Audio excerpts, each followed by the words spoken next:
You could call it an anti-special if you want, but I'll be honest with you, I just wanted to capture a real stand-up experience.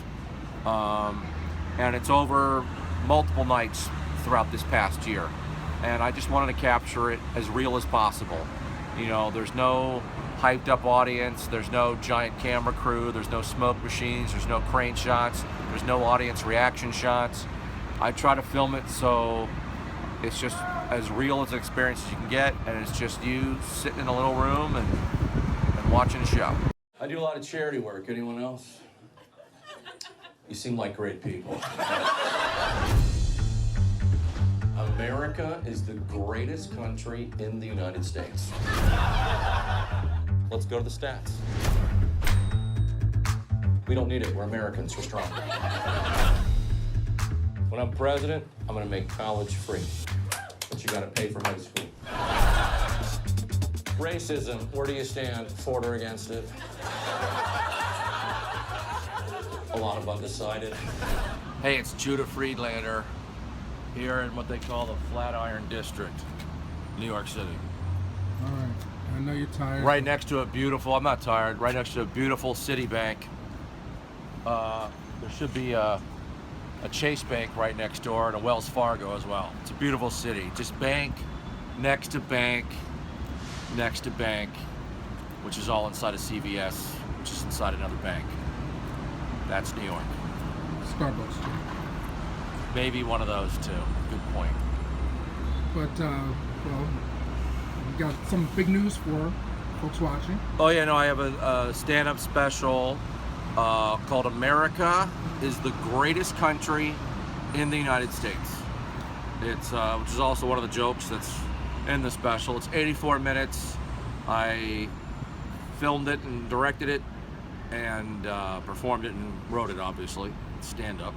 And it's all satire on American exceptionalism, as well as U.S. domestic and foreign policy, hitting all the big issues of the nation. Racism, sexism, mass incarceration, healthcare, climate change, and just satirizing all those things. And I think one of the reasons we have so many of these issues, in addition to white supremacy and all these things, is American exceptionalism. In general, we always think we're the best at everything. And when you think you're the best at everything, that kind of blinds you from seeing any problems that we might have. So that American exceptionalism is a big enabler of different problems and issues that we have. So, but it's a comedy about all that stuff. Well, there's a lot going on. 2017. Pick up any newspaper. There's a lot happening. Any thoughts on some of these isms that are coming to the fore? Well, I think one thing that's good is that more people are getting aware and active of issues that are going on. You know, I don't know what percentage of people are bad people, or what percentage are good people, but I do know that, like, the really bad people, they tend to be very vocal and very active. And there's a lot of people who may not be bad people, but they just kind of stay quiet. They don't really do that much. And more people who are good people need to be more active. It's like an eyes wide shut type scenario. I'm not sure if I know that reference, but if that's what you say, I will agree with you. People, they choose to see what they choose to see. They pick. Yes, and many people aren't even aware. There's many people who are willingly ignorant, you know, and then there are people who really just aren't aware of it. I mean, life is tough no matter who you are, you know. Very busy people are in life, and sometimes people are too busy to focus on the really big important issues. You get caught just trying to survive, and it's a capitalist society. It's not easy to get by, you know. So when everyone's just working all the time just to make rent and make everything else, sometimes it might be harder to fight for human rights. So is that the foe?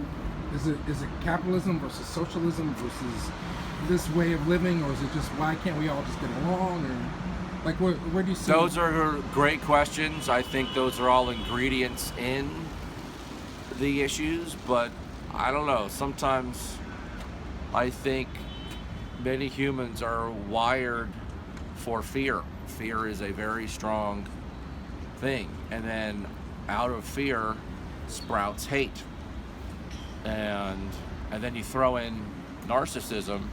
It's really hard to defeat, So it's tricky. I don't have all the answers. So people are playing on our fears to control. Definitely. Whatever the situation. I think that's, unfortunately, one of the big parts of humanity.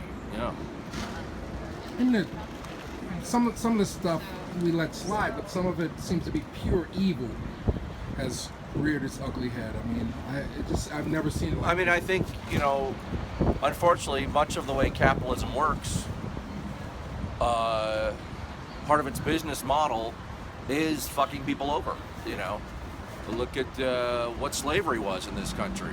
That was part of capitalism, Is that saying all capitalists are white supremacists?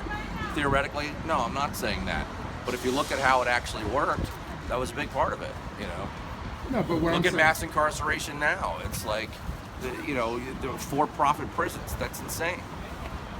I'm just saying, like, it just seems like there was sort of a social contract at work. Like, if you did this, then you could expect the government to give this to you, or you'd have a certain amount of security in your life if you did certain things within a social contract. And now it just seems like everybody is out for themselves, and we're also to blame because we're all staring at our iPhones and our devices like that guy behind us. And, we're all caught up in our own thing.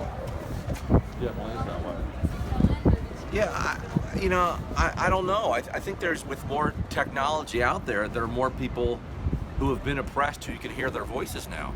I think there are many people, people talk about the 1950s, it was so great for everyone, but it wasn't great for everyone. There was a lot of people, it was horrendous, but they didn't have a national voice. And with this, the cell phone, many people now have a national voice. So it's pretty amazing. I think more people are getting woken up to what is going on. Well, thank you, Steve Jobs, who are out in heaven. So, America is the greatest country in the United States. Mm-hmm. Where can we see it, sir? Netflix starts on Halloween. Starts streaming on Netflix. October 31st, worldwide, theoretically, on Netflix. And I basically made it myself and then licensed it to Netflix. It's black and white. It's very low budget, kind of a documentary style. It's different than other specials. And there's no skits at the beginning or anything. It's just 84 minutes of nonstop stand-up. This is your first time that you've put out a whole special. It is. I've been doing stand-up since 1989. I should have had several out by now. But for various reasons, from creative control to legal control, I have not put them out before. But now I have. Hollywood's racist. I don't even know what the first Hollywood blockbuster ever made was. Birth of a Nation, 1915, based on a book called The Klansman. And in the movie, the KKK are the good guys. Maybe Hollywood should be like, yep, we fucked up on that one, sorry guys. Start a dialogue. At least then there's a chance things can get better. And a lot of the black people in the movie are actually white people in blackface. Hollywood should be like, yep, we fucked up there too, sorry guys. Sometimes Hollywood will take a white show and make it even whiter. Does anyone remember the show Everybody Loves Raymond? The lead actor, Italian-American, dark brown hair. His wife on the show, dark brown hair. There are 3 little kids on the show, all blonde.